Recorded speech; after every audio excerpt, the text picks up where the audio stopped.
On December 12, 2015, after intense UN talks at COP21 in Paris, 195 nations agreed the world's first universal climate accord to limit global warming to well below 2 degrees Celsius and 1.5 degrees Celsius if possible. But in 2017, US President Donald Trump withdrew his country from the Paris Climate Agreement. It's a major setback for the deal, which was the culmination of 2 decades of diplomacy over how to divide responsibility and financing between rich and developing nations, between the worst polluters and countries most vulnerable to climate change. Developing countries are set to receive a minimum of $100 billion a year from 2020 when the deal takes effect. Since the first Summit on Sustainable Development in 1972 in Stockholm, environmental issues have slowly crept up the international agenda.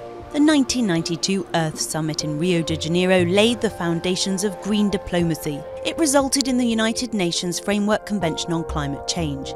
Every year since 1995, the Conference of Parties to the Convention, known as COP, brings together signatory states to try to combat climate change by reducing emissions. This annual summit also formed the basis for 1997's Kyoto Protocol. The treaty committed 37 industrialized countries to reduce greenhouse gas emissions to 5.2% against 1990 levels by 2012. But no restrictions were imposed on developing countries like China and India, despite both being significant polluters. In 2009, COP15 in Copenhagen failed to deliver a new global treaty. It ended instead with a non-binding agreement to take action to keep temperature increases below 2 degrees Celsius without explaining how this would happen. The COP17 summit in 2011 resulted in the Durban Platform for Enhanced Action, committing countries including the United States and China to deliver a new legally binding agreement in 2015.